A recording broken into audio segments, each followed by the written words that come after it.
Bonjour et bienvenue dans l'entretien sur France 24. Sa parole est rare. À 46 ans, il est certainement, depuis une vingtaine d'années, l'un des principaux acteurs de la vie politique particulièrement tourmentée de la Côte d'Ivoire. Tour à tour, chef des rebelles des forces nouvelles, ministre, premier ministre, il est depuis mars 2012 le président de l'Assemblée nationale de Côte d'Ivoire. Mais pour combien de temps encore, au regard des tensions qu'il oppose désormais au président Alassane Dramane Ouattara et à son parti, le RDR? Sera-t-il candidat à la présidentielle de 2020? Maintenant que le chef de l'État ivoirien parle de passer la main à une nouvelle génération. Guillaume Kegbafori Soro est notre invité aujourd'hui.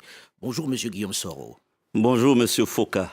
Alors, une rumeur persistante veut qu'on vous débarque dans quelques semaines ou dans quelques jours de la présidence de l'Assemblée nationale. C'est vrai? Vous parlez de rumeurs, je l'apprends en même temps que vous, mais je pense que la relation excellente que j'ai avec le président de la République, son Excellence M. Alassane Ouattara, me porte à croire que ce n'est qu'une rumeur. Monsieur Soro, on va parler franc, très franc. Oui. Vous savez très bien que la relation n'est pas si excellente que cela. Vous êtes à Paris, vous arrivez du Canada, on vient de faire un congrès du RHDP unifié, le parti qui doit permettre d'aller aux élections. Vous n'y êtes pas. Oui.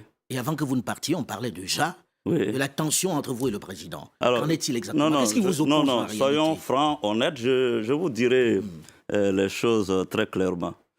Je dis que la relation entre le président de la République et le président de l'Assemblée nationale, mais la relation entre M. Ouattara et Guillaume Soro résiste aux intempéries, n'est-ce pas, d'entourage quelquefois excessif. De qui? De qui en particulier? D'entourage, de deux entourages quelquefois excessifs. Et j'en subis très souvent le courroux. Mais je peux dire qu'au-delà de nos entourages, notre relation demeure solide et excellente. C'est un langage politique. On ne peut pas faire le parti unifié que demande le président de la République. Vous êtes absent. Pourquoi vous quittez le pays avant ce congrès? Monsieur Foka, vous savez bien que j'étais en mission officielle au Canada. Ce n'est pas une mission Mais vous que saviez qu'il y avait ce inventée. congrès. Vous saviez bien qu'il y avait ce congrès. Non, ce n'était pas un congrès, c'était une assemblée générale constitutive. Bien sûr qu'il y aura d'autres réunions, il y aura des congrès, il y aura le congrès constitutif. Mais pour l'heure, ce n'était que l'assemblée générale des membres fondateurs. Ceci dit, il faut que je précise que ma mission au Canada était fixée depuis 1 an à l'avance. Et j'ai tenu le président de la République informé. Donc vous n'étiez pas au courant que se préparait cette Assemblée générale? Je savais bien qu'il y aurait donc des décisions importantes que le président envisageait de prendre. D'ailleurs, pour vous donner plus d'informations, le président m'avait reçu avant mon voyage. Absolument. Mais à l'époque, il était question de la dissolution au nom du gouvernement. Donc c'est quand j'étais en mission, certainement, que la date de l'Assemblée générale a été fixée. Alors on sait que vous êtes opposé au parti unifié, au RHDP unifié. Mais je ne suis pas du tout opposé au RHDP. Donc vous êtes RHDP? Alors laissez-moi exprimer ma pensée. La question donc de transformer l'alliance politique du RHDP en parti unifié a été longtemps évoquée. Ma position est publique et connue par tous les Ivoiriens, d'autant plus que c'est à la rentrée solennelle de la session de l'Assemblée nationale que j'ai fait la déclaration que voici. J'ai dit que le parti unifié issu du RHDP devrait être un parti d'abord inclusif et qu'il fallait donc comme moteur pour la création de ce parti le dialogue et qu'il ne fallait laisser personne, n'est-ce pas, en marge. Mais le RHDP tel qu'il est aujourd'hui, unifié tel qu'il est aujourd'hui, qui exclut de fait le PDCI et Bédié, vous l'acceptez? Vous y adhérez? Alors, je dis que je garde espoir et je suis optimiste. Je rentre en Côte d'Ivoire, je parlerai avec le président Ouattara, je parlerai avec le président Bédié. De toute façon, vous avez bien pu noter que le président Ouattara a affirmé qu'il continuera, n'est-ce pas, de discuter avec le président Bédié. Mais en forçant la main un peu au partenaire PDCI qui n'en veut pas. Je vais dire, le porte-parole PDCI, Jean Lubillon, a clairement dit qu'il n'en voulait pas du Bon, parti moi, unifié. je n'ai pas à commenter les propos de telle ou telle personne. Ma position en tant que président de l'Assemblée nationale, mais surtout, vous savez que je me suis engagé pour le pardon et la réconciliation. Donc, ma posture, désormais, m'impose personnellement à faire en sorte que les deux grands hommes d'État que sont le président Ouattara et le président Bédié ne rompent pas le dialogue et qu'ils continuent à discuter pour des lendemains meilleurs pour notre pays. Alors là, le président Alassane Dramane Ouattara, lors de cette Assemblée générale, dit on va faire un parti unifié pour aller aux élections, pour gagner ces élections, mais on va passer la main à une nouvelle génération. Vous vous sentez concerné? Vous serez candidat à la présidentielle? Ça vous arrange? Non, mais disons que cette posture du président Ouattara, je la connaissais depuis. Naturellement, le président Ouattara m'en avait parlé. C'est pourquoi, quand il y a eu les folles rumeurs autour du troisième mandat, je n'étais pas perturbé parce que je savais que le président de la République, et je peux vous dire, j'ai eu des entretiens importants et intenses avec lui, je savais que le président de la République a toujours eu la posture et la volonté, n'est-ce pas, de passer, n'est-ce pas, le mandat en 2020 à une nouvelle génération. Vous serez candidat? Alors, Monsieur Alain, j'ai toujours évité de répondre à cette question parce que je ne voulais pas ouvrir là une compétition précipitée et anticipée sur 2020. Mais le président de la République, après cette déclaration, je pense que je vais y réfléchir. Mais je n'imagine pas, n'est-ce pas, engager cette réflexion sans en parler d'abord et principalement avec le président Ouattara. Et ensuite Bédié et bien d'autres personnes. Vous êtes plus proche aujourd'hui de qui? D'Alassane Dramane Ouattara ou de Bédié? Parce qu'on a le sentiment que vous voulez mettre la main sur le PDCI au cas où le RDR qui vous rejette, vous fermerez la porte.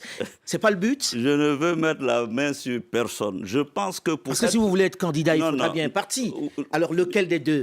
Le parti unifié, ça va être difficile à faire. Monsieur Talon a été président au Bénin sans parti politique. Ce que je veux dire, c'est qu'aujourd'hui, j'ai une mission qui est presque un sacerdoce. C'est de faire en sorte que la Côte d'Ivoire se réconcilie. Justement. Alors évidemment, mon objectif est de faire en sorte que le traumatisme créé par les élections de 2010 n'existe plus en Côte d'Ivoire. Nous avons eu des élections apaisées en 2015. La maturité des hommes politiques nous impose, de la classe politique ivoirienne, nous impose de faire en sorte que 2020, il y ait aussi des élections apaisées. Alors, des élections apaisées, ça passe par la réconciliation nationale. Oui. Vous en parlez beaucoup de la réconciliation nationale. Parlons-en, justement. Est-ce qu'on peut faire la réconciliation nationale lorsque l'on sait qu'après ce qui s'est passé, la longue crise politique, militaire en Côte d'Ivoire, les seuls qui sont en prison à La Haye, c'est Laurent Gbagbo. Il n'est quand même pas le seul qui ait fait des exactions pendant cette période. Peut-on aller à la réconciliation avec Gbagbo à La Haye? Alors, je vais vous dire que la réconciliation, il n'y a pas de préalable à la réconciliation nationale. La réconciliation nationale, d'abord, doit être une volonté individuelle, une volonté commune, n'est-ce pas, d'aller au pardon et à la réconciliation nationale. Ceci s'est vérifié au Rwanda, cela s'est vérifié en Afrique du Sud, et je dis avec force que c'est possible en Côte d'Ivoire. C'est possible en Côte d'Ivoire, mais vous êtes à 8 ans aux affaires déjà, quasiment. Oui. Il ne s'est rien passé. Et la question que posent beaucoup d'Ivoiriens, je me fais un peu le porte-parole d'un certain nombre ici, est de dire, comment on parle de réconciliation nationale, il ne s'est rien passé pendant 8 ans. Et il n'y a que Laurent Gbagbo et Blé Goudé qui soient à La Haye. Est-ce qu'il n'y a pas une justice des vainqueurs, tout simplement? Est-ce qu'il peut y avoir une réconciliation nationale sans que la justice passe par là? Moi, je ne suis pas dans ces slogans de justice des vainqueurs ou justice des vaincus. Le plus important aujourd'hui, 8 ans après, comme vous l'avez dit, il faut que les lignes bougent. Et avec le discours que nous tenons, on voit bien que les lignes bougent en Côte d'Ivoire. De plus en plus, la question... Qu'est-ce qui a bougé? Qu'est-ce qui a bougé sur la réconciliation nationale, puisqu'on en parle? Qu'est-ce qui a été fait? La commission qui a été mise en place n'a même pas pu travailler. Et aujourd'hui encore, les Ivoiriens disent... Guillaume parle beaucoup, Guillaume Soro parle beaucoup de réconciliation, mais on ne voit rien pour l'instant. Est-ce que ce n'est pas là où vous avez le plus échoué? Non, je veux bien. Sauf que ceux qui le disent, qu'est-ce qu'ils proposent? Mais c'est vous qui Là êtes est la question. Nous sommes aux affaires. La commission dialogue, vérité, réconciliation a travaillé. Il y a quand même... conditions qui n'étaient pas... Monsieur Foka, il s'en est plein, Monsieur Foka. Monsieur Charles Konan-Banny. Oui, je veux bien. Mais Monsieur Foka, Afin Guessin est quand même libéré.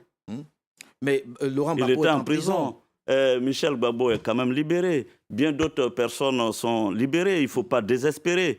Et je pense que le président de la République, et je suis convaincu, sans trahir de secret, certainement y pense et fera en sorte que la Côte d'Ivoire soit inscrite durablement dans le processus de réconciliation d'ici 2020. Monsieur Soro, vous aviez promis que vous alliez vraiment aller au fond des sujets. Oui, mais allez-y. Sur cette question de la réconciliation nationale, oui. Vous êtes quand même conscient que c'est le domaine dans lequel vous avez le plus de difficultés. Pas grand-chose n'a bougé. Qu'est-ce qui bloque? Qu'est-ce qui empêche que les Ivoiriens puissent se réconcilier? Alors, déjà, il faut que les uns et les autres aient l'humilité d'accepter d'aller au pardon, la réconciliation. Quand nous autres, nous parlons de réconciliation, il faut bien savoir qu'il y a des extrémistes, aussi bien dans notre camp que dans le camp de M. Laurent Gbagbo, qui ne veulent pas entendre parler de pardon et de réconciliation. Les extrémistes de M. Laurent Gbagbo disent « on n'a rien fait, c'est nous les victimes, donc on ne peut pas aller à la réconciliation ». J'ai dit que pour aller à la réconciliation, il n'y a pas de préalable. Il faut accepter, n'est-ce pas, de discuter, de pardonner, de faire repentance. Alors, si vous dites que vous n'avez rien fait, alors comment on peut arriver au pardon? C'est pourquoi je dis que, et moi je l'ai assumé, j'ai même fait une déclaration publique pour dire que je souhaitais que les prisonniers politiques soient libérés. Comme ça, on peut trouver plusieurs mécanismes. Au Rwanda, c'était la justice transitionnelle. Comme on appelle en Afrique du Sud, c'était un autre processus. Donc, il faut qu'on accepte. Mais pour qu'on y arrive, il faut que les deux camps vous, dans votre camp, est-ce que vous l'avez accepté?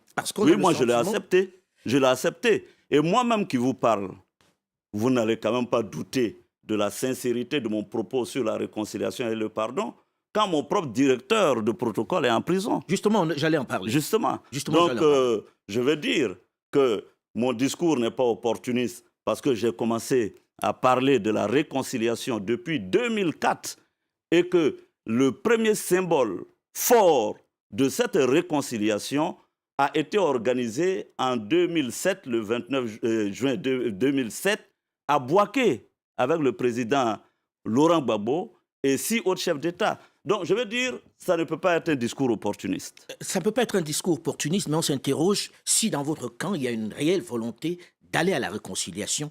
Si même à l'intérieur de votre propre camp, vous vous battez. Là, vous évoquez votre chef de protocole qui avait été arrêté, Soul to Soul. On ne peut pas dire que les gens aient envie de faire la réconciliation si déjà entre eux, ils se font la guerre. Et lorsque l'on parle de la relation avec le président Alassane Dramane Ouattara, on se dit que ça procède de la division qui existe dans votre camp.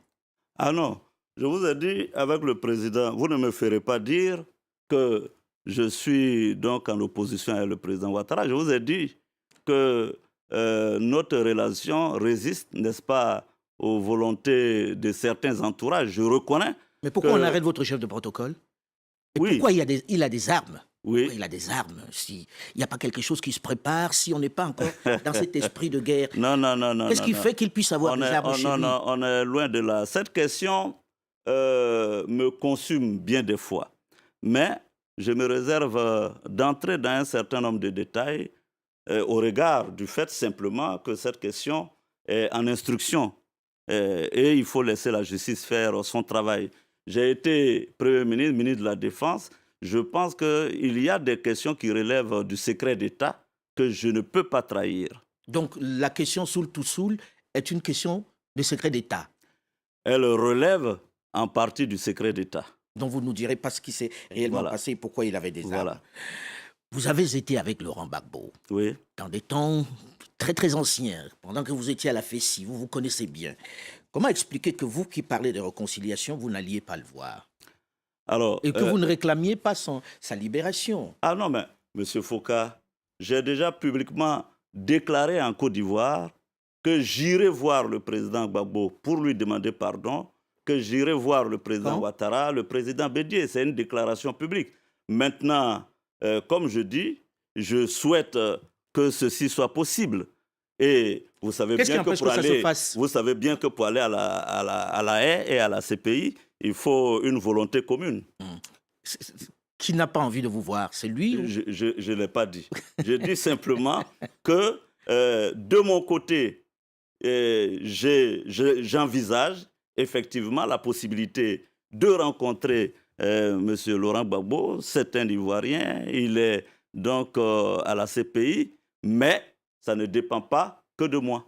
Alors, M. Soro, on sait que votre nom apparaît souvent dans pas mal d'affaires. Ça peut venir de vos adversaires politiques, mais il y a également des faits. Plus récemment, c'était le Burkina Faso. Qu'est-ce qui s'est passé avec ces histoires d'écoute téléphonique? Vous savez, là aussi, c'est une question sur laquelle je ne souhaite pas m'étendre, d'autant plus que ce dossier a été réglé diplomatiquement par le président Alassane Ouattara et son homologue Roch Christian Kaboré. Il ne me revient pas là, n'est-ce pas, de remuer le couteau dans la plaie. Mais est-ce que vous avez un peu participé à ce putsch? Monsieur Foka, vous n'aurez pas un mot de plus sur cette question-là. La question est réglée diplomatiquement. Alors, est-ce que vous allez créer un parti, Guillaume Soro? Ce n'est pas à l'ordre du jour. Donc, vous allez aller aux élections avec les partis existants. Je ne vous ai pas encore dit que j'irai aux élections. Je vous ai dit quand vous vous rasez le matin, vous y pensez régulièrement. On ne va pas à une élection présidentielle comme on irait à son bureau tous les matins. Donc, pour aller à une élection présidentielle, il faut, bien entendu, donc, une décision, il faut des discussions importantes. Et je l'ai dit, je vais y réfléchir plus sérieusement qu'avant. Alors, vous êtes à 1 an et demi des élections en Côte d'Ivoire. Il est évident qu'on vit au rythme de cette campagne en Côte d'Ivoire, même si ce n'est pas avoué. Si on vous posait la question de savoir quel est le bilan que vous pouvez dresser des 2 mandats que vous avez eus aux affaires, au-delà de l'échec de la réconciliation nationale que tout le monde est d'accord pour reconnaître. Vous savez, est-ce qu'on peut mettre à votre crédit? Non, ce que je peux vous dire, c'est que gérer un État, ce n'est pas aussi simple que les gens pourraient croire.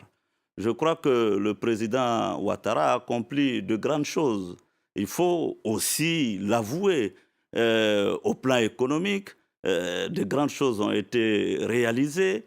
Au plan social, il a aussi travaillé. Donc, je ne pense pas que le bilan du président Ouattara soit, comme vous dites, mitigé.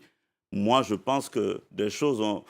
rappelez-vous que quand nous prenions le pouvoir en 2011... On a beaucoup parlé du pouvoir du Nord. Est-ce que c'est vrai ou pas? Quel pouvoir du Nord? C'est-à-dire qu'aujourd'hui, il y a eu un rattrapage avec beaucoup de gens qui sont du Nord qui ont été mis aux affaires. Non. Ça, je ne le pense pas. Bien. Je pense que le président Ouattara est venu d'un contexte particulier. Il avait une coalition politique avec 4 ou 5 formations dans le RHDP.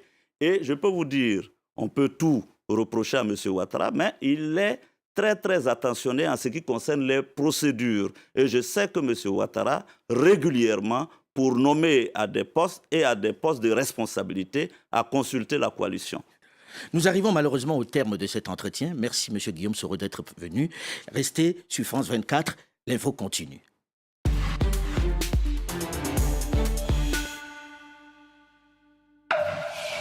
Le Journal de l'Afrique, votre rendez-vous quotidien avec le continent africain. Avec nos correspondants et nos invités en plateau, faites le tour de l'actualité africaine.